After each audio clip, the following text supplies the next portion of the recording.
ഹരേ കൃഷ്ണ. ശ്രീമദ്ഭാഗവതം ദ്വിതീയസ്കന്ധം പഞ്ചമോധ്യായം 16ാമത്തെ ശ്ലോകം വരെ എടുത്തു. അതുവരെ നമ്മൾക്കൊന്ന് വായിച്ചു നോക്കാം. ഓം നമോ ഭഗവതേ വാസുദേവായ. ശ്രീമദ്ഭാഗവതേ ദ്വിതീയസ്കന്ധേ പഞ്ചമോധ്യായഃ. നാരദ ഉവാച ദേവദേവ നമസ്തേസ്തു ഭൂതഭാവനപൂർവജ തദ്വിജാനീഹി യജ്ഞാനം ആത്മതത്വനിദർശനം യദ്രൂപം യദധിഷ്ഠാനം യതഃ സൃഷ്ടമിദം പ്രഭോ യത് സംസ്ഥം യത് പരം യച്ച തത്തത്വം വദ തത്വതഃ.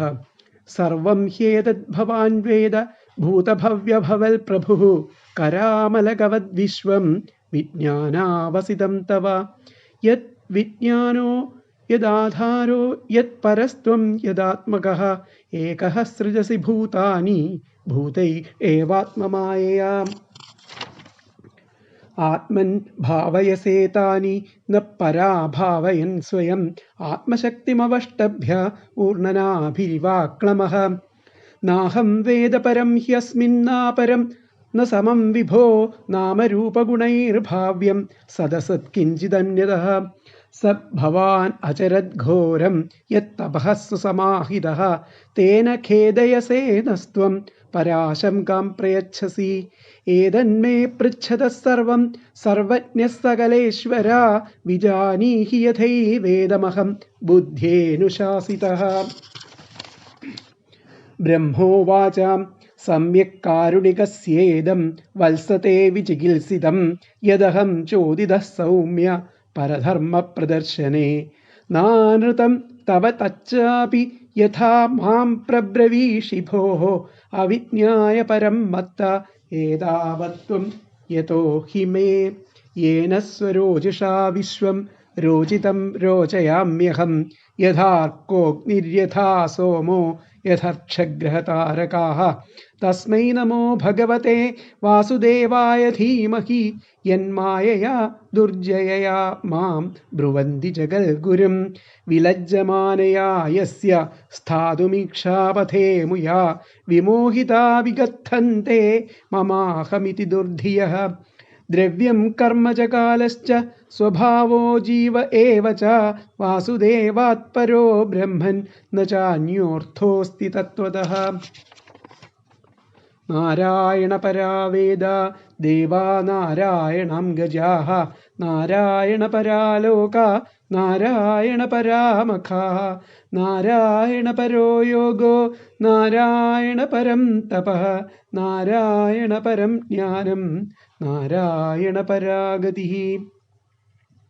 ഇത്രയും ഭാഗങ്ങളാണ് നമ്മൾ ഇന്നലെ പഠിച്ചത്. അപ്പം ഭഗവാൻ ആ നാരായണപരങ്ങളായിട്ടുള്ളതല്ലാത്തതൊന്നും തന്നെ ഈ ലോകത്തിൽ ഇല്ല എന്നുള്ളതാണ് ആ 15ാമത്തെയും 16ാമത്തെയും ശ്ലോകങ്ങളെ കൊണ്ട് അവിടെ പറയപ്പെടുന്നത്. നാരായണ പരാ വേദ ദേവാ നാരായണം ഗജാഃ നാരായണ പരാ ലോകാ നാരായണ പരാമഖാഃ. നാരായണ പരോ യോഗോ നാരായണ പരം തപഃ നാരായണ പരം ജ്ഞാനം നാരായണ പരാഗതിഃ. നാരായണ ശബ്ദത്തിൻ്റെ അർത്ഥം എന്തെന്ന് ചിന്തിക്കേണ്ട സന്ദർഭം. അതിനവലംബമായിരിക്കുന്നത് ആപോ നാര ഇതി പ്രോക്ത ആപോ വൈ നരസൂനവഃ ത യദസ്യായനം പൂർവം തേന നാരായണ സ്മൃതഃ. മനുസ്മൃതിയിൽ പറയുന്നുണ്ട്. ഇതിന് അനേകം വ്യാഖ്യാനങ്ങളുണ്ട്. വാച്യാർത്ഥം ഇപ്രകാരമാണ്. അപ്പുകൾ അഥവാ ജലം നാരമെന്ന് പറയപ്പെടുന്നു. അപ് ശബ്ദം നിത്യബഹുവചനാന്തമാണ്. കാരണം അപ്പുകൾ ജലം നരൻ്റെ സൃഷ്ടിയാണല്ലോ. അവ ആദ്യത്തെ ആശ്രയസ്ഥാനമായത് ആർക്കോ അവൻ നാരായണനെന്ന് സ്മരിക്കപ്പെടുന്നു. ജലം ആദ്യത്തെ ആശ്രയസ്ഥാനമായത് ആർക്കോ അവൻ നാരായണനെന്ന് സ്മരിക്കപ്പെടുന്നു. നാരം അയനം യസ്യ സ നാരായണഃ. അവിഗ്രഹവാക്യം. കാരണജലത്തിൽ ആലിലകൃഷ്ണന്റെ രൂപത്തിൽ സഞ്ചരിച്ചവനെന്ന് സാമാന്യമായിട്ട് അർത്ഥം പറയാം. അധിദൈവ സ്വരൂപിയായിരിക്കുന്ന ഭഗവാൻ ആലിലകൃഷ്ണനായിട്ടാണ് ആ കാരണജലത്തിൽ ആ സഞ്ചരിച്ചിരുന്നത്.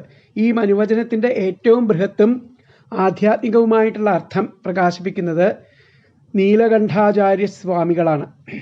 മഹാഭാരത വ്യാഖ്യാനത്തിൽ നാരായണം നമസ്കൃത്യ എന്ന ആദ്യ ശ്ലോകത്തിൻ്റെ വ്യാഖ്യാനത്തിൽ അദ്ദേഹം ഇപ്രകാരം പറയുന്നു: നരോ വിദ്യാവച്ഛിന്നം ചൈതന്യം ജീവഃ തേന വിഷയീകൃതേനവച്ഛിന്ന ചൈതന്യരൂപേ ബ്രഹ്മണി ശുക്തൗ രജതവൽകൽപ്പിതം ചരാചരം അപ്ശബ്ദവാച്യം നാരം തദേവ അയനം ശൂക്തീദം അംശസ്യ രജതമിവ പ്രവേശസ്ഥാനം യസ്യ സ നാരായണഃ സ്വസ്മിൻ ജീവകൽപ്പിതസ്യ പ്രപഞ്ചസ്യ സത്താസ്ഫൂർത്തിപ്രദത്വേന കാരണീഭൂത ഇത്യർത്ഥഃ.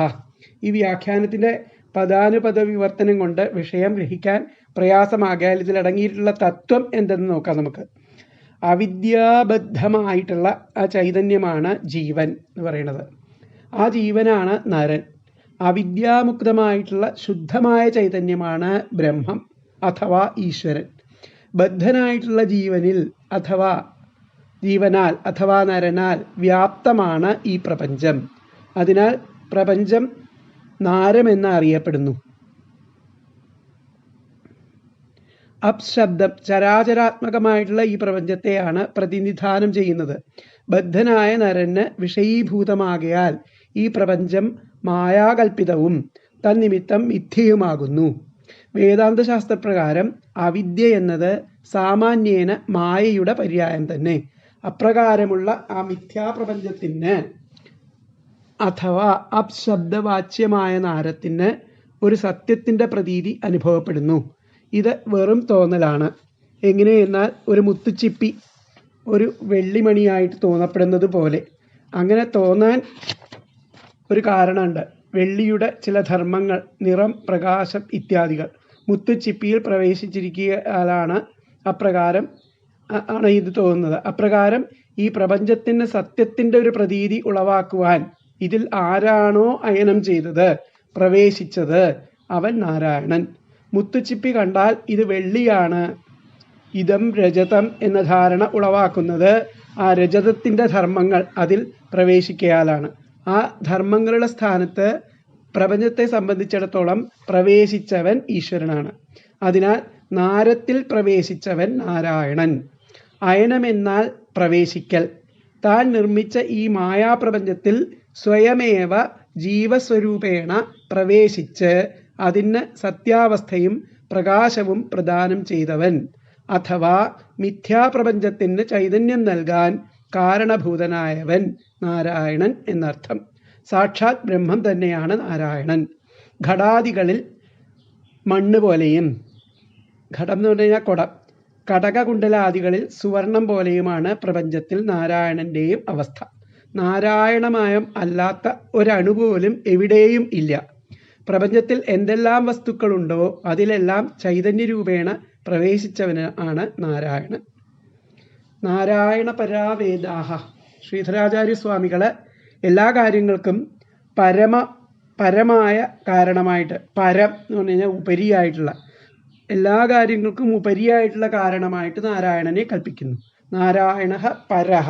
കാരണം യേഷാം തേ അനേനൈവ ശാസ്ത്രയോനിത്വ പ്രതിപാദനേന ഈശ്വരേ സർവജ്ഞത്വാദികം പ്രോക്തം ദേവാശ്ച തദംഗാജാതാ അതോ ന തദ്വ്യതിരിക്താഃ ലോകാഃ സ്വർഗാദയസ്തദാനന്ദാംശാഃ മഖാസ്തൽ സാധനഭൂതാഃ യോഗഃ പ്രാണായാമാദി തപസ്തൽ സാധ്യം ചിത്തൈകാഗ്ര്യം ജ്ഞാനം തൽ സാധ്യം ഗതിസ്തൽ ഫലം അനേനൈവ സർവം തദധീനമിത്യുക്തം.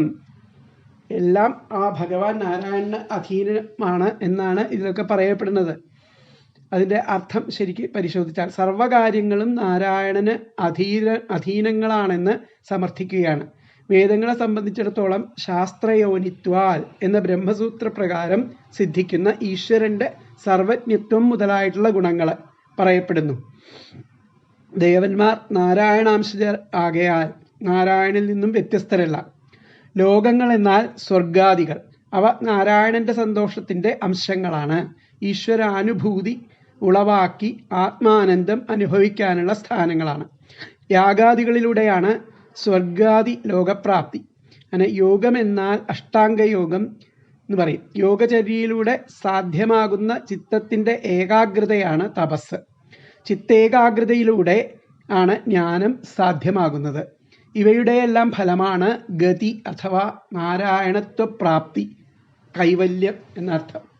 അപ്പോൾ മഹാഭാരതം ശാന്തിപർവത്തിലെ മോക്ഷധർമ്മ പർവത്തിൽ 15 അധ്യായങ്ങൾ നാരായണീയം എന്നറിയപ്പെടുന്ന സമാന്തര ശ്ലോകങ്ങൾ അതിൽ കാണാം. നാരായണപരാവേദ യജ്ഞാ നാരായണാത്മകാഃ തപോ നാരായണപരം നാരായണപരാഗതി നാരായണപരം സത്യം അമൃതം നാരായണാത്മകം നാരായണപരോ ധർമ്മഃ പുനരാവൃത്തിദുർലഭഃ ശാന്തിപർവത്തിൽ പറയപ്പെടുന്നുണ്ട്. നാരായണ മഹാത്മ്യം പ്രതിപാദിച്ച ശേഷം ബ്രഹ്മാവ് തന്തിരുവടിയുടെ അനുഗ്രഹം ഹേതുവായിട്ട് തനിക്ക് സൃഷ്ടികർമ്മം സാധ്യമായതെന്ന് പറയുന്നു. ആയിട്ടാണ് ആ ഭഗവാന്റെ അനുഗ്രഹം ഹേതുവായിട്ടാണ് തനിക്ക് സൃഷ്ടികർമ്മം സാധ്യമായതെന്ന് പറയുന്നു. അങ്ങനെ സൃഷ്ടിപ്രക്രിയയുടെ രഹസ്യം അനാവരണം ചെയ്യപ്പെടുകയാണ് അടുത്ത് വരുന്ന ശ്ലോകങ്ങളിൽ. സാഖ്യശാസ്ത്രപ്രകാരമുള്ള തത്വങ്ങളാണ് മുഖ്യമായും സൃഷ്ടിക്കുള്ള ഉപാദാന കാരണങ്ങൾ. ഈ തത്വം സർവപുരാണങ്ങളും അംഗീകരിക്കുന്നു. വിഷ്ണുപുരാണം 1-ാം അംശം 2-ാം അധ്യായം, വായുപുരാണം പൂർവാർദ്ധം 3 മുതൽ 6 കൂടി അധ്യായങ്ങൾ, വാരാഹപുരാണം 2-ാം അധ്യായം, ബ്രഹ്മാണ്ഡപുരാണം പ്രക്രിയാപാദം മുതൽ 5 കൂടി അധ്യായങ്ങൾ ഇത്യാദി. മനുസ്മൃതി 1-ാം അധ്യായം ആദ്യ ഭാഗങ്ങളിലും ഇതേ തത്വങ്ങൾ വരുന്നു.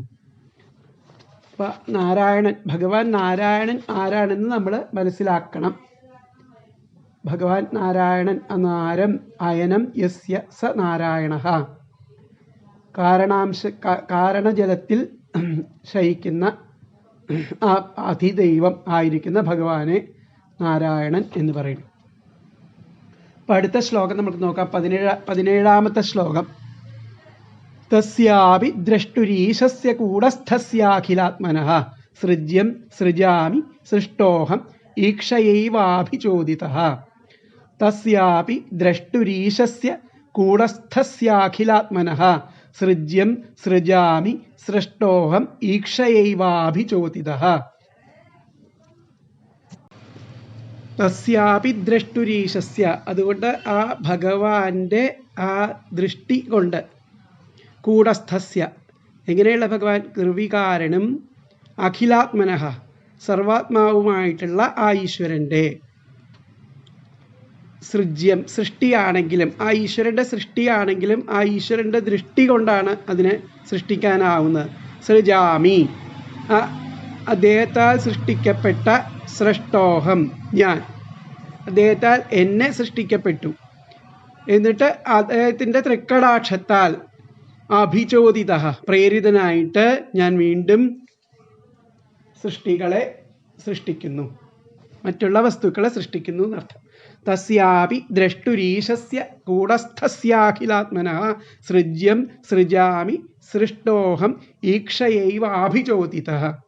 അപ്പോൾ അതിലത്തെ പദങ്ങൾ നോക്കാം. ദ്രഷ്ടുഹു എല്ലാം കാണുന്നവനും, കൂടസ്ഥസ്യ നിർവികാരനും, അഖിലാത്മനഃ സർവാത്മാവുമായിട്ടുള്ള, തസ്യ ഈശസ്യ ആ ഈശ്വരൻ്റെ, സൃജ്യം അപി സൃഷ്ടിയാണെങ്കിലും, സൃഷ്ടഃ അദ്ദേഹത്താൽ സൃഷ്ടിക്കപ്പെട്ട, അഹം ഞാൻ, ഈക്ഷയാ ഏവ തൃക്കടാക്ഷത്താൽ, അഭിചോദിതഃ പ്രേരിതനായിട്ട് സൃഷ്ടിക്കുന്നു.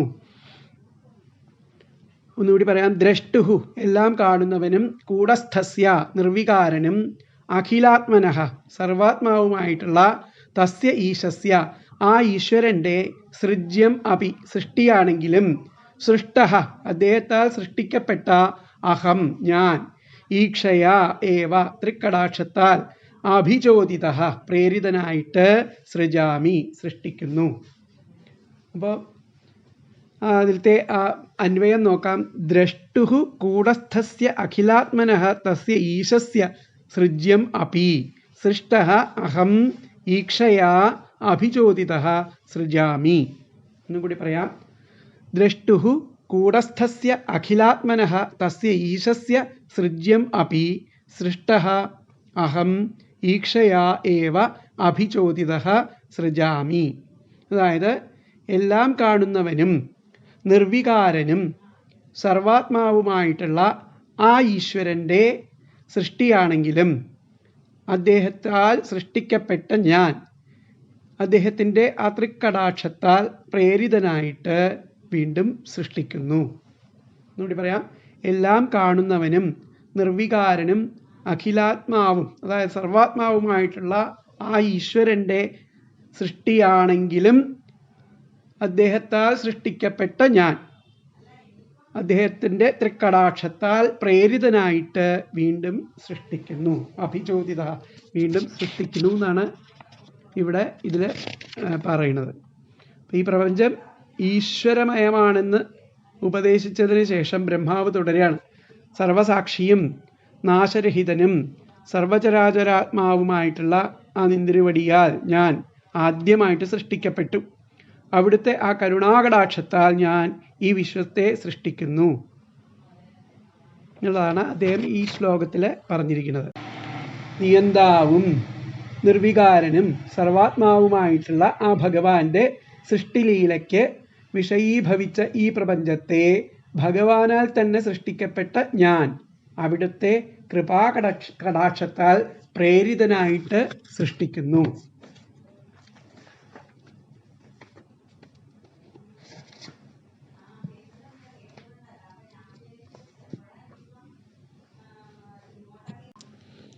അപ്പോൾ ആ ഭഗവാനാൽ സൃഷ്ടിക്കപ്പെട്ട ഞാൻ സർവസ്വരൂപനും എല്ലാറ്റിനെയും കണ്ടുകൊണ്ടിരിക്കുന്ന നിർവികാര സ്വരൂപനും ഈശ്വരനുമായിട്ടുള്ള അവൻ്റെ ആ കടാക്ഷത്താൽ പ്രേരിപ്പിക്കപ്പെട്ടവനായിട്ട് ആ പരമപുരുഷൻ സൃഷ്ടിക്കേണ്ടതായിട്ടുള്ള ആ പ്രപഞ്ചത്തെ ഞാൻ അവൻ്റെ ആജ്ഞാനുസാരം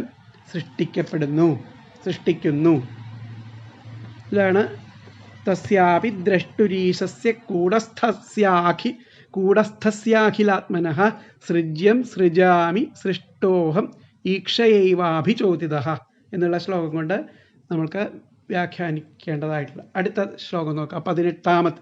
സത്വം രജസ്തമ ഇതി നിർഗുണസ്യ ഗുണാസ്ത്രയഃ സ്ഥിതി സർഗനിരോധേഷു ഗൃഹീതാ മായയാ വിഭോ. സത്വം രജസ്തമ ഇതി നിർഗുണസ്യ ഗുണാസ്ത്രയഃ സ്ഥിതി സർഗനിരോധേഷു ഗൃഹീതാ മായയാ വിഭോ.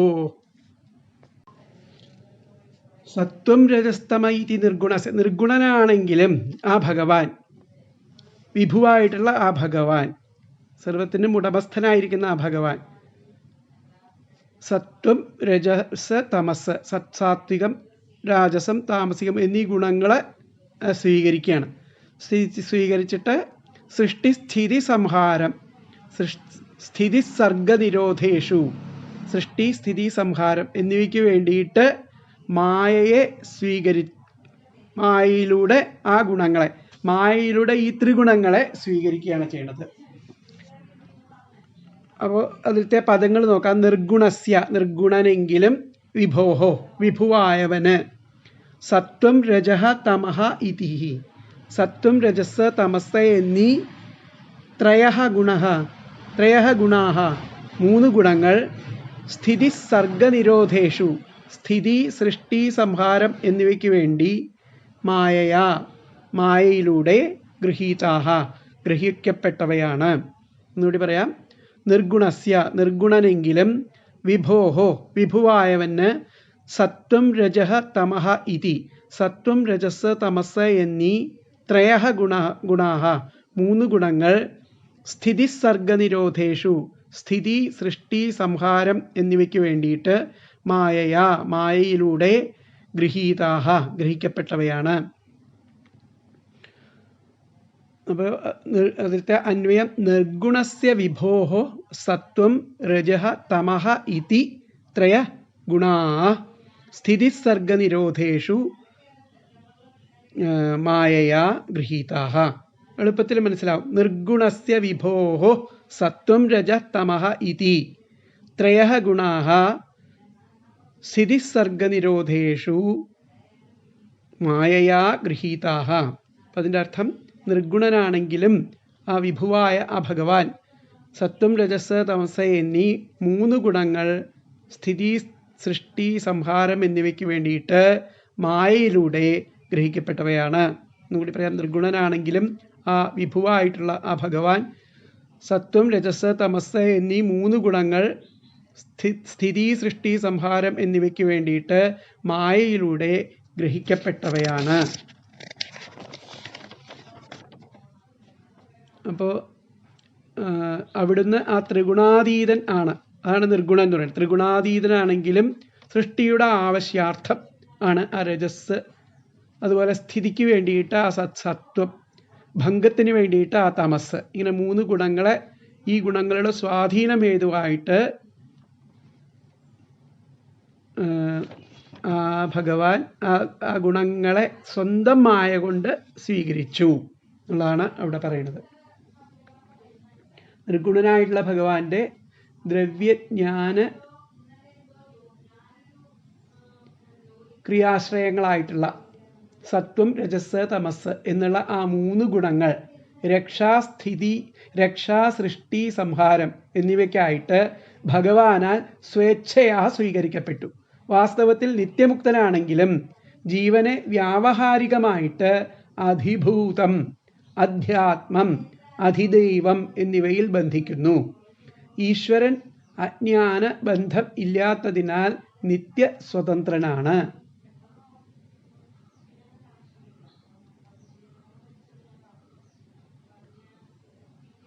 എന്നുള്ളതാണ്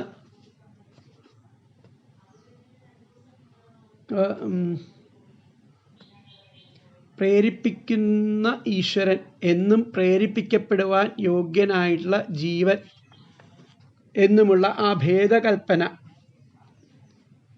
എല്ലാറ്റിനും സമർത്ഥനായിട്ടുള്ള ഈശ്വരനായിട്ടുള്ള ആ ഗുണസംബന്ധമില്ലാത്തവനാണെങ്കിലും സൃഷ്ടിസ്ഥിതി സംഹാര കാര്യങ്ങളെ നടത്തുവാനായിട്ട് അദ്ദേഹം സത്വരജസ് തമസ്സുകൾ എന്ന 3 ഗുണങ്ങളെ മായയാൽ സ്വീകരിച്ചിരിക്കുന്നു എന്നാണ് ആ ശ്ലോകത്തിൽ. സത്വം രജസ് തമ ഇതി നിർഗുണസ്യ ഗുണാസ്ത്രയ സ്ഥിതി സർഗനിരോധേഷു ഗൃഹീത മായയാ വിഭോ. അടുത്ത ശ്ലോകം 19. കാര്യകാരണകർത്തൃത്വേ ദ്രവ്യജ്ഞാനക്രിയാശ്രയാഃ ബധ്നന്തി നിത്യദാ മുകുദം മായിനം പുരുഷം ഗുണാഃ. കാര്യകാരണകർത്തൃത്വേ ദ്രവ്യജ്ഞാനക്രിയാശ്രയാഃ ബധ്നന്തി നിത്യദാ മുകുദം മായിനം പുരുഷം ഗുണാഃ.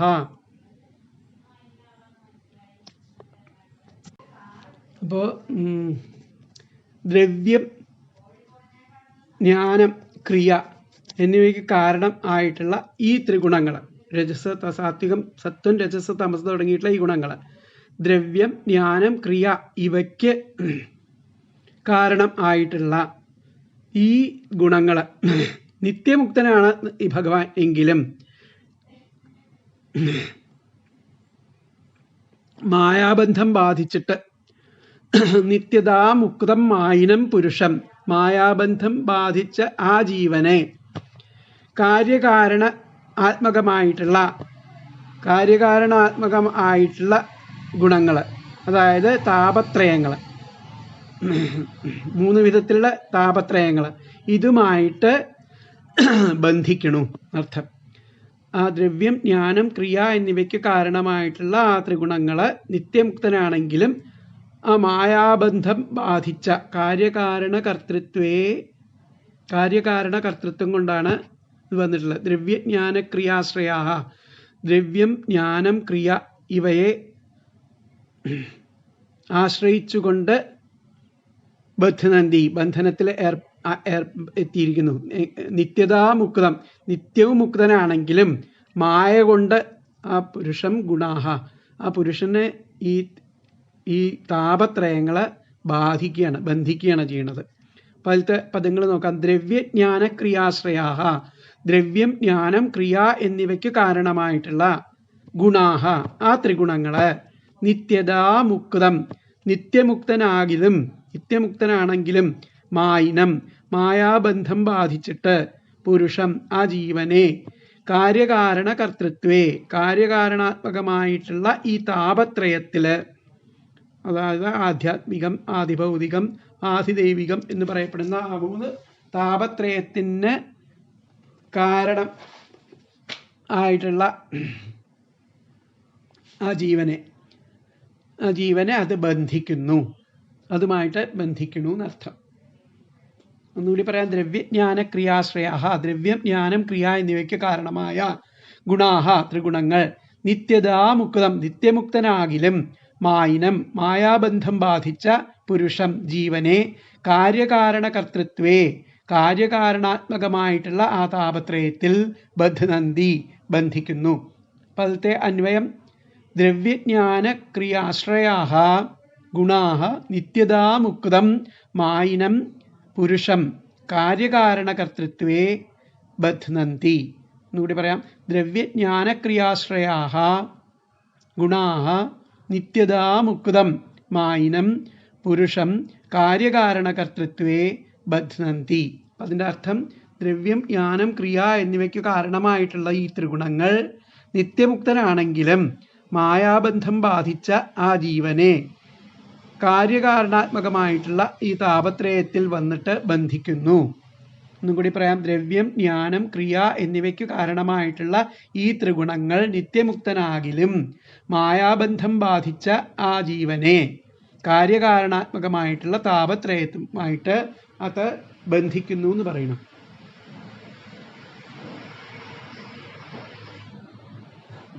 അപ്പോൾ ബ്രഹ്മൻ അല്ലയോ ബ്രഹ്മൻ, ജീവന്മാരെ ആവരണം ചെയ്യുന്ന ഈ ത്രിഗുണങ്ങൾ നിമിത്തം അജ്ഞരാൽ അറിയപ്പെടാൻ കഴിയാത്തവനും ഇന്ദ്രിയ വിഷയനുമായിട്ടുള്ള ഭഗവാൻ സർവജീവരാശികൾക്കും എനിക്കും നിയന്താതാവാകുന്നു.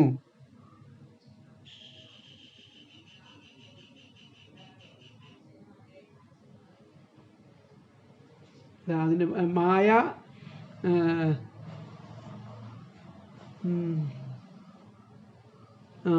ഭഗവാൻ സ്വേച്ഛയാൽ വാസ്തവത്തിൽ നിത്യമുക്തനാണെങ്കിലും ജീവനെ വ്യാവഹാരികമായിട്ടുള്ള അധിഭൂതം അധ്യാത്മം അധിദൈവം എന്നിവയിൽ ബന്ധിക്കുന്നു. ഈശ്വരൻ അജ്ഞാനബന്ധമില്ലാത്തതിനാൽ നിത്യസ്വതന്ത്രനാണ്. ഒന്നുകൂടി പറയാം. ആ നിർഗുണനായിരിക്കുന്ന ഭഗവാന്റെ ദ്രവ്യജ്ഞാന ക്രിയാശ്രയങ്ങളായിട്ടുള്ള 3 തരത്തിലുള്ള ആശ്രയങ്ങൾ, അതിന് കാരണമായിട്ടുള്ള സത്വം രജസ് തമസ് എന്നുള്ള ആ 3 ഗുണങ്ങൾ രക്ഷാ സൃഷ്ടി സംഹാരം എന്നിവയ്ക്കായിട്ട് ആ ഭഗവാനാൽ സ്വേച്ഛയാ സ്വീകരിക്കപ്പെട്ടു എന്ന് പറഞ്ഞു. വാസ്തവത്തിൽ നിത്യമുക്തനാണെങ്കിലും ജീവനെ വ്യാവഹാരികമായിട്ട് അധിഭൂതം അധ്യാത്മം അധിദൈവം എന്നിവയിൽ ബന്ധിക്കുന്നു ഈ ഭഗവാൻ. ഈശ്വരൻ അജ്ഞാനബന്ധമില്ലാത്തതിനാൽ അദ്ദേഹം നിത്യ സ്വതന്ത്രനാണ് എന്നാണ് ഇവിടെ പറഞ്ഞിരിക്കുന്നത്.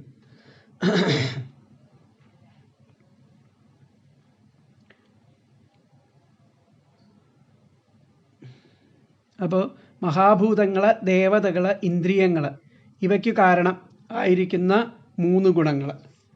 മഹാഭൂതങ്ങൾ അതാണ് ദ്രവ്യം, പിന്നെ ദേവതകൾ അതാണ് ജ്ഞാനം, ഇന്ദ്രിയങ്ങൾ അത് ക്രിയ, ഇവയ്ക്ക് ആധാരം ആയിട്ടുള്ള ഇവയ്ക്ക് കാരണമായിരിക്കുന്ന ഈ 3 ഗുണങ്ങളും മായാതീതനായിരിക്കുന്ന ആ പരമാത്മാവ് എപ്പോഴും കാരണമായിരിക്കുന്ന ഈ 3 ഗുണങ്ങളും മായാതീതനായിട്ടുള്ള ആ പരമാത്മാവ് എപ്പോഴും മുക്തനാണെന്നിരിക്കലും ആ മായ ജീവനെ നിത്യമുക്തനാണെന്നുണ്ടെങ്കിലും ആ മായ ആ ജീവനെ ആധ്യാത്മികം ആദിഭൗതികം ആദിദൈവികം എന്ന ഈ 3 താപത്രയങ്ങളിൽ അകപ്പെടുത്തി ബന്ധിക്കുകയാണ് ചെയ്യണത്. ഇതാണ് ഈ ശ്ലോകത്തിൽ പറയുന്നത്. സത്വം കാര്യകാരണകർത്തൃത്വേ ദ്രവ്യജ്ഞാനക്രിയാശ്രയാ ബധ്നന്തി നിത്യതാമുക്തം മായിനം പുരുഷം ഗുണാഹ. ഇപ്പൊ 20ാമത്തെ ശ്ലോകം.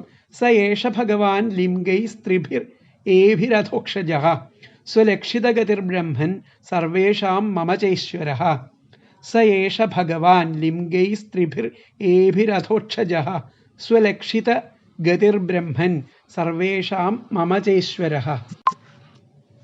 അപ്പോൾ സ ഏഷ ഭഗവാൻ, ആ ഭഗവാൻ അർത്ഥം, അല്ലയോ ബ്രഹ്മൻ, ഈ ഭഗവാൻ ഈശ്വരൻ. സ ഭഗവാൻ ലിംഗൈ സ്ത്രീഭിർ ഏഭിരധോക്ഷജഃ, ഈ 3 ഗുണങ്ങളോട് കൂടിയിട്ടുള്ള ശരീരങ്ങൾ സ്വീകരിച്ചിട്ടുള്ള ഈ ഭഗവാൻ. സ്വലക്ഷിതഗതിർ ബ്രഹ്മൻ, ആ സ്വന്തം ആ ഗുണോപാധികളാൽ സ്വന്തമായിട്ടുള്ള ഗതിയോട് കൂടിയവനായിട്ട് തീർന്നിട്ട് സർവരുടെയും എൻ്റെയും അധീശ്വരനാകുന്നു. സർവേഷാം മമജേശ്വര, സർവരുടെയും എൻ്റെയും അധീശ്വരനായിരിക്കുന്നു. സയേഷ ഭഗവാൻ ലിംഗൈ സ്ത്രീഭിരേഭിരഥോക്ഷജ സ്വലക്ഷിതഗതിർബ്രഹ്മൻ സർവേഷാം മമജേശ്വര. പതിത്തെ പദങ്ങൾ നോക്കാം. ഹേ ബ്രഹ്മൻ, അലയോ ബ്രഹ്മൻ, സഹ ആ, ഏഷഃ ഈ, ഭഗവാൻ ഭഗവാനായ, അധോക്ഷജ ഈശ്വരൻ, ഏഭിഹി സ്ത്രീഭിഹി ഈ മൂന്നു, ലിംഗൈഹി ഗുണങ്ങളാകുന്ന ഉപാധികളാൽ, സ്വലക്ഷിതഗതിഹി സ്വയമേവ ഗതിയോടുകൂടിയവനായിട്ട്, സർവേഷാം സർവരുടെയും, മമച എൻ്റെയും തന്നെ അധീശ്വരനാകുന്നു. ഒന്നും കൂടി പറയാം. ഹേ ബ്രഹ്മൻ, അല്ലയോ ബ്രഹ്മൻ, സ ആ, ഏഷഃ ഈ, ഭഗവാൻ ഭഗവാനായ, അധോക്ഷജ ഈശ്വരൻ, ഏഭി ത്രിഭിഹി ഈ മൂന്നു, ലിംഗൈഹി ഗുണങ്ങളാകുന്ന ഉപാധികളാൽ, സ്വലക്ഷിതഗതിഹി സ്വയമേവ ഗതിയോടുകൂടിയവനായിട്ട്, സർവേഷാം സർവരുടെയും, മമച എൻ്റെയും തന്നെ അധീശ്വരനാകുന്നു.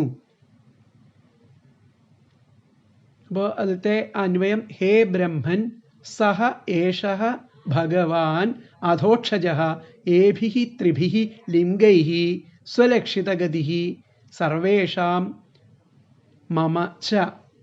ഒന്നുകൂടി പറയാം. ഹേ ബ്രഹ്മൻ സഹ ഏഷഃ ഭഗവാൻ അധോക്ഷജഃ ഏഭിഹി ത്രിഭിഹി ലിംഗൈഹി സ്വലക്ഷിതഗതിഹി സർവേഷാം മമച, സർവേഷാം മമച. അതായത് അല്ലയോ ബ്രഹ്മൻ, ആ ഈ ഭഗവാനായ ഈശ്വരൻ ഈ മൂന്നു ഗുണങ്ങളാകുന്ന ഉപാധികളാൽ സ്വയമേവമായ ഗതിയോടുകൂടിയവനായിട്ട്, സർവരുടെയും എൻ്റെയും തന്നെ അധീശ്വരനാകുന്നു. ഒന്നും കൂടി പറയാം. അല്ലയോ ബ്രഹ്മൻ, ആ ഭഗവാൻ അധോക്ഷജ ആ ഈശ്വരൻ ഭഗവാനായിട്ടുള്ള ഈശ്വരൻ ഈ മൂന്ന് ഗുണങ്ങളാകുന്ന ഉപാധികളാൽ സ്വയമേവ ഗതിയോടുകൂടിയവനായിട്ട്, സ്വന്തം ആയുള്ള ഗതിയോടുകൂടിയവനായിട്ട്, സർവരുടെയും എൻ്റെയും തന്നെ അധീശ്വരനാകുന്നു. അപ്പോൾ ഇന്ദ്രിയഗോചരനല്ലാത്ത ആ ഭഗവാൻ ഈ ത്രിഗുണങ്ങളാൽ ആവൃതനാകയാൽ തീരെ അറിയപ്പെടുന്നതേ ഇല്ല. എന്നാൽ ആ ഈശ്വരൻ സർവചരാചരങ്ങൾക്കും എനിക്കും നിയന്താവാകുന്നു.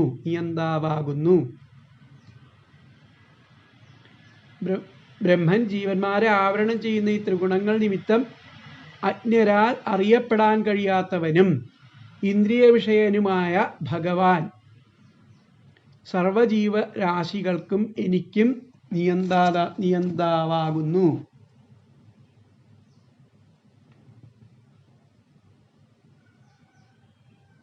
ഹേ നാരദ, അത്ര മഹിമയുള്ളവനും ഇന്ദ്രിയങ്ങൾക്ക് വിഷയമല്ലാത്തവനുമായിട്ടുള്ള ഈ ഭഗവാൻ ഈ മൂന്ന് ഗുണങ്ങളാകുന്ന ഉപാധികളോടുകൂടെ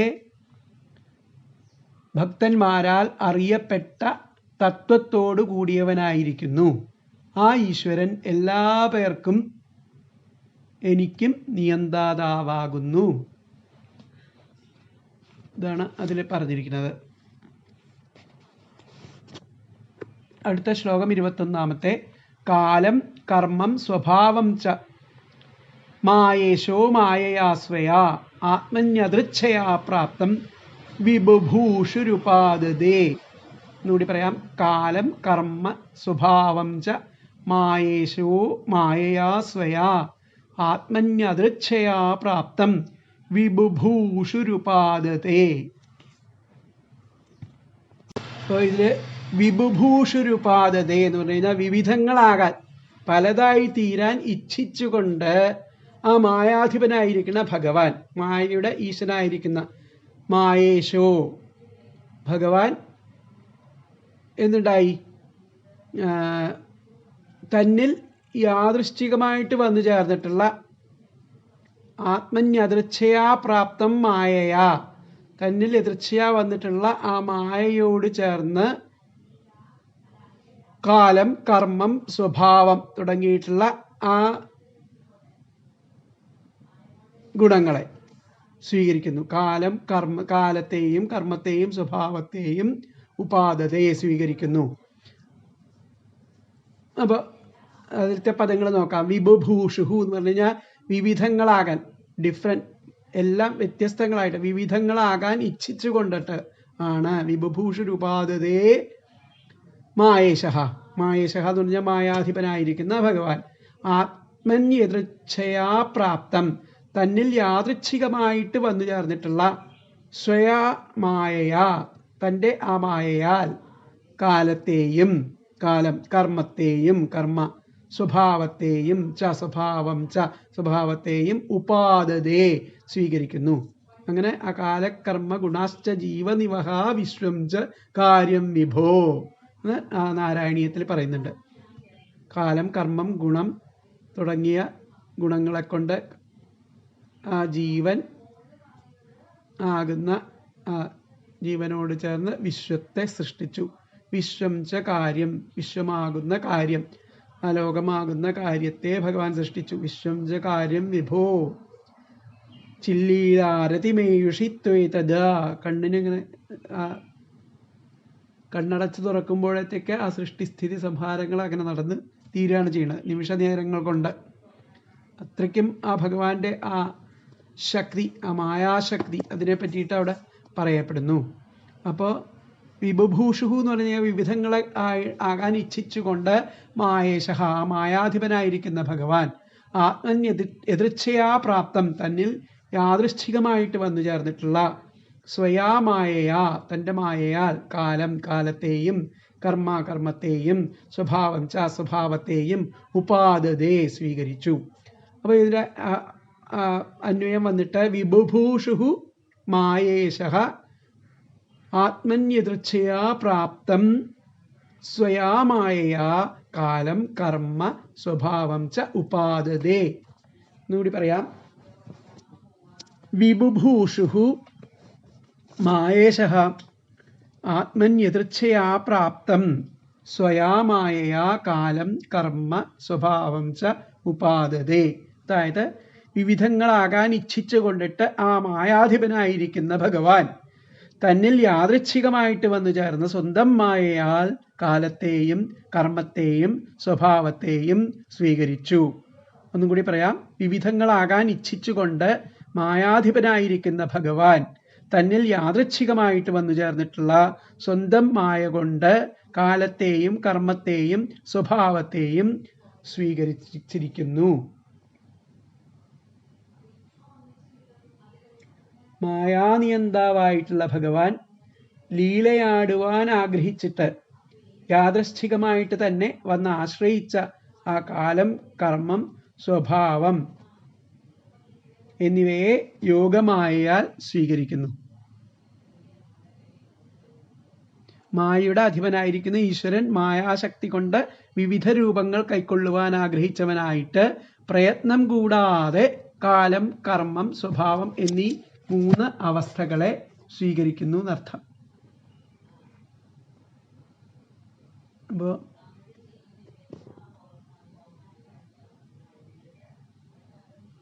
രജോ ഗുണവും സത്വഗുണവും അധികരിച്ചതും അതിനാൽ തന്നെ വികാരത്തെ പ്രാപിച്ചതുമായിട്ടുള്ള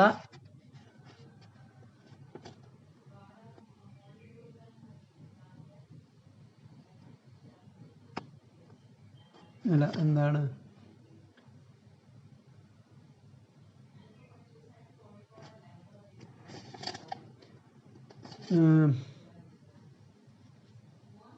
ഈശ്വരൻ ഏതുവിധം ലോകത്തെ സൃഷ്ടിക്കുന്നു എന്ന് കാണിക്കുന്നു. മായയ്ക്കും അധിപതിയായിട്ടുള്ള ആ ഭഗവാൻ തൻ്റെ പ്രവൃത്തിയൊന്നും കൂടാതെ തന്നെ തന്നിൽ വന്നു ചേർന്നതായിട്ടുള്ള ആ കാലത്തെയും കർമ്മത്തെയും സ്വഭാവത്തെയും തന്നിൽ തന്നെ അടങ്ങിയിരിക്കുന്ന മായയാൽ പലവിധമായിട്ട് ഭവിക്കണം എന്നുള്ള ആഗ്രഹത്തോടുകൂടി സ്വീകരിച്ചു എന്നാണ് ഈ ശ്ലോകത്തിൽ പറയുന്നത്.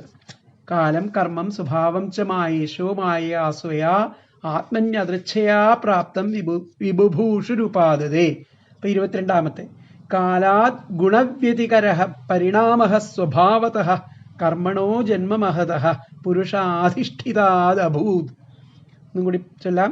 കാലാത് ഗുണവ്യതികരഃ പരിണാമഃ സ്വഭാവതഃ കർമ്മണോ ജന്മമഹതഃ പുരുഷാധിഷ്ഠിതാദഭൂത്.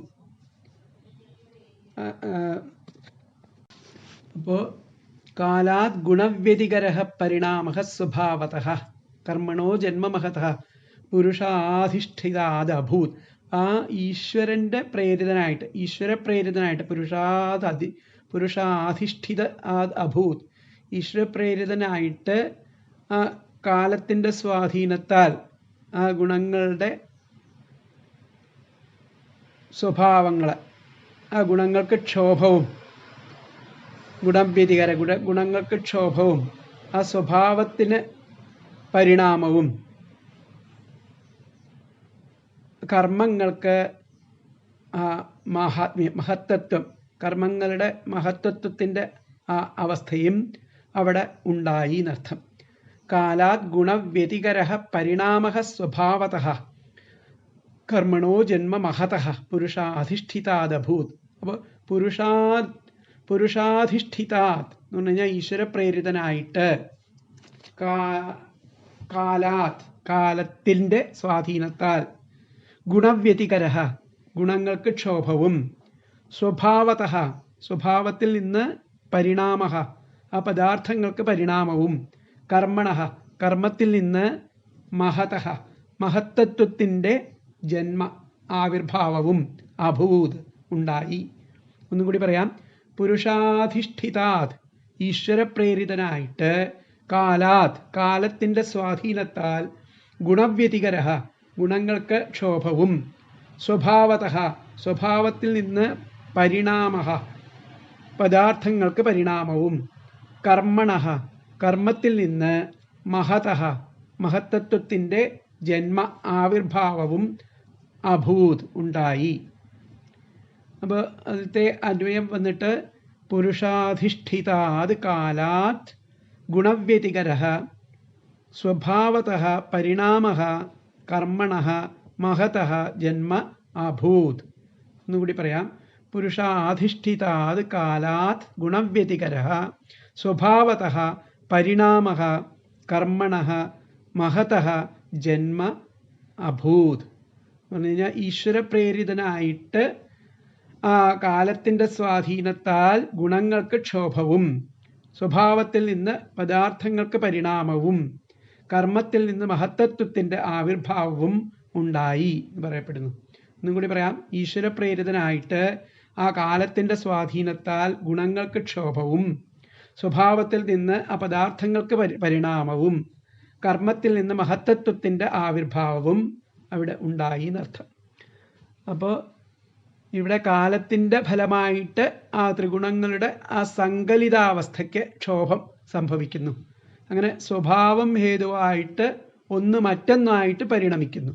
അങ്ങനെ കർമ്മത്തിൽ നിന്ന് മഹത്തത്വം ഉത്ഭവിക്കുന്നു.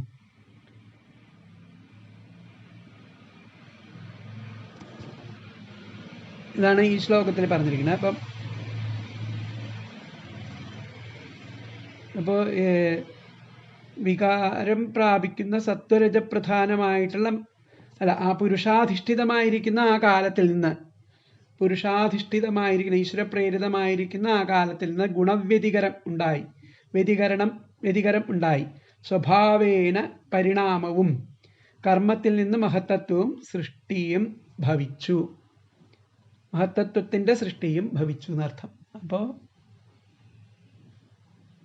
ഈശ്വരനാൽ സൃഷ്ടിക്കപ്പെട്ട കാലത്തിൽ നിന്ന് സത്വാദി ഗുണങ്ങളുടെ സമതയെ വെടിഞ്ഞ് ഒന്ന് മറ്റൊന്നിനെ അതിക്രമിക്കുന്നതായിട്ടുള്ള ക്ഷോഭം, ആ സ്വഭാവത്തിൽ നിന്ന് ഒന്ന് തൻ്റെ രൂപത്തെ വെടിഞ്ഞ അന്യരൂപത്തെ സ്വീകരിക്കുന്നതായിട്ടുള്ള പരിണാമം, അങ്ങനെ കർമ്മത്തിൽ നിന്നും ആ മഹത്തത്വത്തിൻ്റെ ഉൽപ്പത്തിയും ഉണ്ടാകുന്നു എന്നുള്ളതാണ് ഈ കാലാത് ഗുണവ്യതികരഃ പരിണാമഃ സ്വഭാവതഃ കർമ്മണോ ജന്മമഹതഃ പുരുഷാധിഷ്ഠിതാദഭൂത്.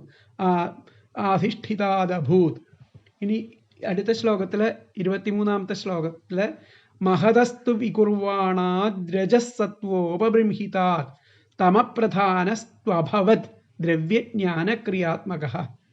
മഹതസ്തു വികുർവാണാദ്രജസത്വോപബൃംഹിതാത് തമപ്രധാനസ്ത്വഭവത് ദ്രവ്യജ്ഞാനക്രിയാത്മകഃ. ഈ മഹത്തത്വത്തിൽ നിന്ന് മഹത്തത്വത്തിൽ നിന്ന് വികുർവാണാത്, അത് വികാരം സംഭവിച്ചിട്ട്, അത് വ്യത്യാസം, ആ മഹത്തത്വത്തിൻ്റെ വ്യത്യാസം, അതിൽ വ്യത്യാസം വന്നിട്ട് എന്തുകൊണ്ടാണ് അത് അങ്ങനെ വരുന്നത്? രജസത്വോപബൃംഹിത, രജസ് സത്വം, സാത്വികം, രാജസം തുടങ്ങിയ ഗുണങ്ങളെ കൊണ്ട് ആ മഹത്തത്വത്തിന് വികാരം സംഭവിച്ചിട്ട് തമപ്രധാനമായിരിക്കുന്ന, തമപ്രധാന സ്വഭവത്, തമപ്രധാനമായിരിക്കുന്ന, അതായത് ചീത്ത തമോ ഗുണപ്രധാനം ആയിട്ടുള്ള ദ്രവ്യ ഗുണങ്ങൾ, തമോ ഗുണങ്ങളായിട്ടുള്ള വേറൊരു തത്വം, ആ ദ്രവ്യത്തിൽ നിന്ന് എന്തുണ്ടാവുന്നു? ആ ദ്രവ്യജ്ഞാനക്രിയാത്മകമായിരിക്കുന്ന അഹങ്കാരം എന്നുള്ള അവസ്ഥ അവിടെ ഉണ്ടാവുകയാണ്. മഹത്തത്വത്തിൽ നിന്ന് അഹങ്കാരം ഉണ്ടാവുകയാണ്. അത് ദ്രവ്യജ്ഞാന ക്രിയാത്മകം കൊണ്ട് ഈ ദ്രവ്യം, ജ്ഞാനം, ആ പദാർത്ഥം, അതിൻ്റെ അറിവ്, അതുമായിട്ടുള്ള ചേർച്ച, ഇവയിൽ നിന്നിട്ട് അഹങ്കാരം ഉദ്ഭവിക്കുകയാണ് ചെയ്യുന്നത്. മഹതസ്തു വികുർവാണാത് രജസത്വോപബൃംഹിതാത് തമപ്രധാനസ്ത്വഭവത് ദ്രവ്യജ്ഞാന ക്രിയാത്മക. അപ്പോൾ അതിലത്തെ പദങ്ങൾ നോക്കാം. രജസത്വോപബൃംഹിതാത്, രാജസം, സാത്വികം എന്നിവയുടെ സ്വാധീനത്താൽ, വികുർവാണാൽ, വികാരം സംഭവിച്ച, മഹതഃ തു, മഹത്തത്വത്തിൽ നിന്നും, ദ്രവ്യജ്ഞാനക്രിയാത്മക, ദ്രവ്യം, ജ്ഞാനം, ക്രിയ എന്നിവയുടെ സ്വരൂപമായിട്ടുള്ള, തമപ്രധാനഃ തു, തമോ ഗുണപ്രധാനമായതുമായിരിക്കുന്ന വേറൊരു തത്വം അഭവത്, ആവിർഭവിച്ചു. അതാണ് അഹങ്കാരം എന്ന് പറയുന്നത്. ഒന്നുകൂടി പറയാം. രജസത്വോപബൃംഹിതാൽ, രാജസം, സാത്വികം എന്നിവയുടെ സ്വാധീനത്താൽ, വികുർവാണാൽ, വികാരം സംഭവിച്ച, മഹതഃ തു, മഹത്തത്വത്തിൽ നിന്നും, ദ്രവ്യജ്ഞാനക്രിയാത്മക, ദ്രവ്യം, ജ്ഞാനം, ക്രിയ എന്നിവയുടെ സ്വരൂപമായതും, തമപ്രധാനഃ തു, തമോ ഗുണപ്രധാനമായതുമായ വേറൊരു തത്വവും അഭവത്, അഹങ്കാരം ആവിർഭവിച്ചു എന്നർത്ഥം ആണ് 23-ാമത്തെ ശ്ലോകത്തിൽ പറയുന്നത്. ആ വികാരം പ്രാപിക്കുന്ന സത്വരജപ്രധാനമായിരിക്കുന്ന മഹത്തത്വത്തിൽ നിന്ന് അധിഭൂതം, അധിദൈവം, അധ്യാത്മം എന്നീ 3 ഭാവങ്ങൾ ഉണ്ടായി. തമോ പ്രധാനവുമായിട്ടുള്ള ഈ അഹങ്കാരത്തിൽ നിന്നാണ് ഈ താപത്രയങ്ങൾ, ആധിദൈവം, അധ്യാത്മം, അധിഭൂതം തുടങ്ങിയുള്ള താപത്രയങ്ങൾ ആവിർഭവിക്കുന്നത്. ആ 3 ഭാവങ്ങളുണ്ടായി തമപ്രധാനവുമായിട്ടുള്ള അഹങ്കാരം ഉണ്ടായി എന്നാണ് ഇവിടെ പറയുന്നത്. രജോ ഗുണവും സത്വഗുണവും അധികരിച്ചതും അതിനാൽ തന്നെ വികാരത്തെ പ്രാപിച്ചതുമായിട്ടുള്ള ആ മഹത്തത്വത്തിൽ നിന്ന് ദ്രവ്യങ്ങൾ എന്ന് പറയപ്പെടുന്ന ആ മഹാഭൂതങ്ങൾ, ജ്ഞാനം എന്ന് പറയപ്പെടുന്ന ആ ദേവതകൾ, ക്രിയ എന്ന് പറയപ്പെടുന്ന ആ ഇന്ദ്രിയങ്ങൾ, ഇവയുടെ സ്വരൂപമായിരിക്കുന്നതും, അവയുടെ സ്വരൂപം തമോ ഗുണം പ്രധാനമായിട്ട് അതിൽ ചേർന്നതുമായിട്ടുള്ള അഹങ്കാരതത്വം അവിടെ ഉണ്ടായി എന്നാണ് ഈ ശ്ലോകത്തിൽ പറയുന്നത്. അപ്പോൾ അടുത്തത് 3 വരിയുള്ള ഒരു ശ്ലോകമാണ്. സോഹംകാര ഇതി പ്രോക്തോ വികുർവൻ സമഭൂത് ത്രിധ.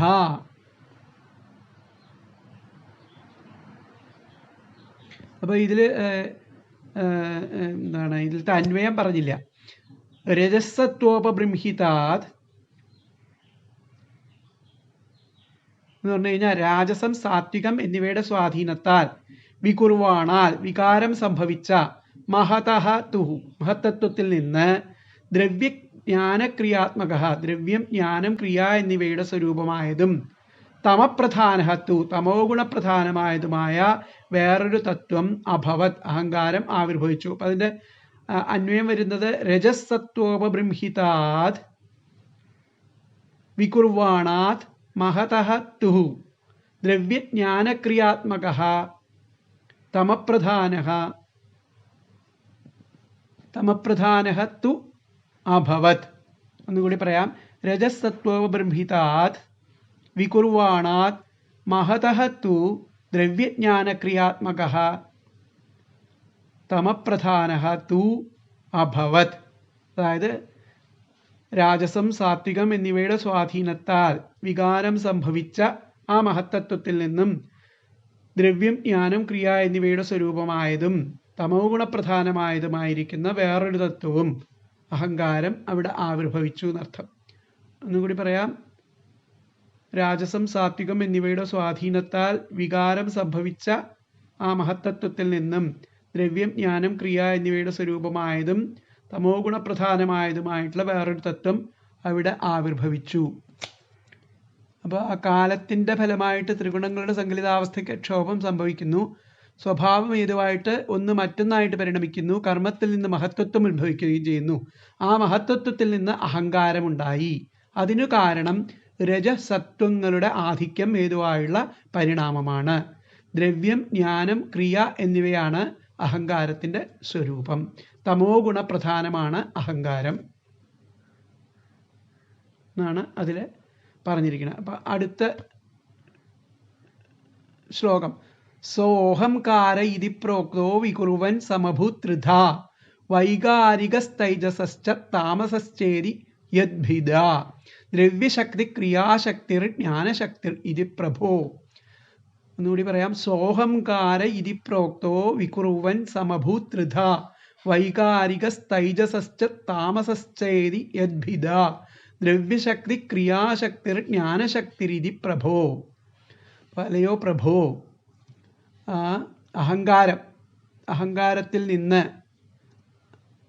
സോഹംകാര ഇതി പ്രോക്തോ അഹങ്കാരം എന്ന് പറയപ്പെടുന്ന അതിന് വികാരം സംഭവിച്ചിട്ട് വികുറുവൻ സമഭൂത് അതിൽ നിന്നും ഉണ്ടായി. എന്താ ഉണ്ടായത്?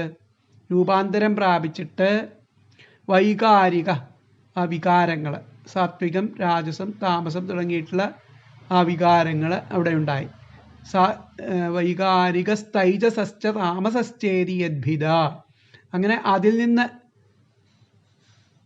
3 പ്രകാരത്തിലുള്ള അതിൻ്റെ ഭേദമായിട്ട് അതിൻ്റെ മറ്റൊരു വകഭേദമായിട്ട് ദ്രവ്യശക്തി 3 ശക്തികൾ ദ്രവ്യശക്തി ക്രിയാശക്തി ജ്ഞാനശക്തി ദ്രവ്യശക്തി ക്രിയാശക്തി ജ്ഞാനശക്തി എന്നീ ശക്തികൾ അവിടെ ഉണ്ടായിരുന്നർത്ഥം. അപ്പോൾ ഒന്നുകൂടി പറയാം. ഹേ പ്രഭോ അല്ലയോ പ്രഭുവായുള്ളവനെ അഹങ്കാരം ഇതി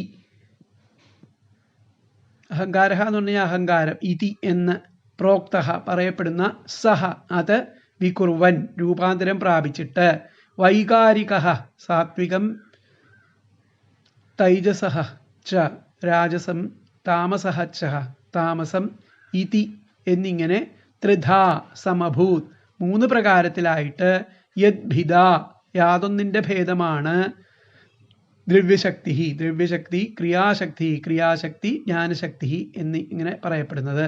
ഒന്നും കൂടി പറയാം. ഹേ പ്രഭോ അല്ലയോ പ്രഭുവായുള്ളവനെ അഹങ്കാരം ആ അഹങ്കാരം ഇതി പ്രോക്ത എന്ന് പറയപ്പെടുന്ന സഹ അത് വികുർവൻ രൂപാന്തരം പ്രാപിച്ചിട്ട് വൈകാരിക വികാരങ്ങളായിരിക്കുന്ന സാത്വികം രാജസം താമസം എന്നിങ്ങനെയുള്ള 3 ത്രിധാ സമഭൂത് 3 പ്രകാരത്തിലുള്ള യദ്ഭിദ ആ യാതൊന്നിൻ്റെ ഭേദമായിട്ടാണ് 3 ശക്തികൾ ഉണ്ടായിരിക്കും. ദ്രവ്യശക്തി ക്രിയാശക്തി ജ്ഞാനശക്തി ദ്രവ്യശക്തി ക്രിയാശക്തി ജ്ഞാനശക്തി എന്നീ 3 ശക്തികൾ അവിടെ ഉടലെടുത്തു. അപ്പോൾ അതിൻ്റെ അന്വയം ഹേ പ്രഭോ അഹങ്കാരഃ ഇതി പ്രോക്തഃ സഹ വികുർവൻ അത് രൂപാന്തരം പ്രാപിച്ചു. എന്നിട്ട് വികാരങ്ങളുണ്ടായി. ഏതൊക്കെ? സാത്വികം തൈജസഃ രാജസം താമസഃ സാത്വികം തൈജസഃ ച താമസഃ ച ത്രിധാ സമഭൂത് അത് ഭേദം ആയിട്ടാണ് യദ്ഭിദ ദ്രവ്യശക്തി ക്രിയാശക്തി ജ്ഞാനശക്തി ഇതി ഇങ്ങനെ 3 ശക്തികളുണ്ടായത്. ഹേ പ്രഭോ അഹങ്കാരഃ ഇതി പ്രോക്തഃ സഹ വികുർവൻ വൈകാരികഃ തൈജസഃ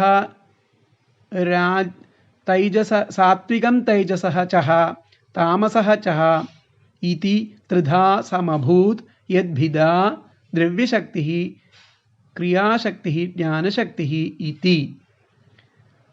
അപ്പോൾ ഇതിൻ്റെ അന്വയാർത്ഥം വരുന്ന അല്ലയോ പ്രഭുവായുള്ളവനെ അഹങ്കാരം എന്ന് പറയപ്പെടുന്ന ഇത് രൂപാന്തരം പ്രാപിച്ചിട്ട് സാത്വികം രാജസം താമസം എന്നിങ്ങനെയുള്ള 3 പ്രകാരത്തിലുള്ള ഗുണങ്ങൾ വികാരങ്ങളായിട്ട് യാതൊന്നിൻ്റെ ഭേദമായിട്ട് ദ്രവ്യശക്തി, ക്രിയാശക്തി, ജ്ഞാനശക്തി എന്നീ 3 ശക്തികൾ അവിടെ ഉണ്ടായി എന്നർത്ഥം. ഒന്നുകൂടി പറയാം. അല്ലയോ പ്രഭുവായുള്ളവനെ, അഹങ്കാരം എന്ന് പറയപ്പെടുന്ന അത് രൂപാന്തരം പ്രാപിച്ചിട്ട് 3 വികാരങ്ങളാകുന്ന സാത്വികം, രാജസം, താമസം ഇവ ഉണ്ടായിട്ട് അതിൽ നിന്നും 3 പ്രകാരത്തിലുള്ള അഭേദങ്ങളായിട്ട് ദ്രവ്യശക്തി, ക്രിയാശക്തി, ജ്ഞാനശക്തി 3 ശക്തികളായിട്ട് അവിടെ ഉണ്ടായി. അപ്പോൾ അഹങ്കാരത്തിൻ്റെ സ്വരൂപം തമോ ഗുണപ്രധാനമാണ്. അഹങ്കാരം വികാരത്തെ പ്രാപിച്ചപ്പോൾ, അത് വികാരമായിട്ട് ചേർന്നപ്പോൾ, ബോധോദയം ഉണ്ടായപ്പോൾ അതിന് വീണ്ടും 3 പ്രകാരഭേദങ്ങൾ ഉണ്ടായി എന്നർത്ഥം. വൈകാരികമായിട്ടുള്ള അഥവാ രാജസം, തൈജസം, താമസം എന്നിങ്ങനെയുള്ള 3 വികാരഭേദങ്ങൾ ഉണ്ടായിട്ട് സാത്വികാഹങ്കാരം, ജ്ഞാനശക്തി എന്ന് പറയപ്പെടുന്ന രാജസാഹങ്കാരം, ക്രിയാശക്തി എന്ന് പറയപ്പെടുന്ന താമസാഹങ്കാരം, ദ്രവ്യശക്തി എന്നും അതിനെ അറിയപ്പെടുന്നു. ഇങ്ങനെ 3 വിധത്തിലുള്ള അഹങ്കാര ശക്തികൾ അവിടെ ഉണ്ടായി. വികാരം പ്രാപിക്കുന്ന താമസാഹങ്കാരത്തിൽ നിന്ന് അഹങ്കാരം എന്ന് പറയപ്പെടുന്ന തത്വം വികാരം പ്രാപിച്ചിട്ട് സാത്വികാഹങ്കാരം, രാജസാഹങ്കാരം, താമസാഹങ്കാരം എന്നിങ്ങനെ 3ആയിട്ട് ഭവിച്ചു. ആ അഹങ്കാരത്തിന്റെ രൂപഭേദങ്ങളാണ് ദ്രവ്യശക്തി, ക്രിയാശക്തി, ജ്ഞാനശക്തി ഇവ. അങ്ങനെ അഹങ്കാരതത്വം വികാരത്തെ പ്രാപിച്ചപ്പോൾ 3 വിധമായിട്ട് തീർന്നിട്ട്, ഹേ നാരദ, അതെങ്ങനെ എല്ലാം എന്നാൽ പറയാം കേൾക്കൂ. വൈകാരികം, തൈജസം, താമസം എന്ന് 3 വിധത്തിൽ അത് പറയപ്പെടുന്നു. ഹേ പ്രഭുവായിട്ടുള്ള നാരദ, താമസാഹങ്കാരത്തെ ദ്രവ്യശക്തി എന്നും തൈജസം അല്ലെങ്കിൽ രാജസാഹങ്കാരത്തെ ക്രിയാശക്തി എന്നും വൈകാരികം അല്ലെങ്കിൽ ആ സാത്വികാഹങ്കാരത്തെ ജ്ഞാനശക്തി എന്നും പറയുന്നുണ്ട്. അപ്പോൾ ഈ സൃഷ്ടിയുടെ ഈ ക്രമത്തെ ഇപ്രകാരം ഇങ്ങനെ വർണ്ണിക്കുന്ന സമയത്ത് നമുക്ക് അത് വളരെ വ്യക്തമായിട്ട് അറിയാൻ നമുക്ക് ഈ ശ്ലോകങ്ങളെ കൊണ്ട് സാധിക്കുന്നു. ഇത് തന്നെ ഒന്നുകൂടി റിപ്പീറ്റ് ചെയ്തിട്ട് ആ ചൂർണികാ വ്യാഖ്യാനത്തിൽ നമുക്ക് ഇതിന് ശേഷം അത് ഒന്നുകൂടിയിട്ട് അതിൻ്റെ ആ വ്യാഖ്യാനം നമുക്ക് നോക്കാം.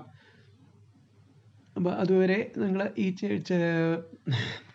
ഇപ്പോൾ എടുത്തിട്ടുള്ള ഭാഗങ്ങൾ വളരെ വ്യക്തമായിട്ട് മനസ്സിലാക്കുക. എന്നിട്ട് അത് വായിച്ച് വൃത്തിയായിട്ട് പഠിക്കുക. അടുത്ത ക്ലാസ് അടുത്ത ദിവസം എടുക്കാം. ഹരേ കൃഷ്ണ.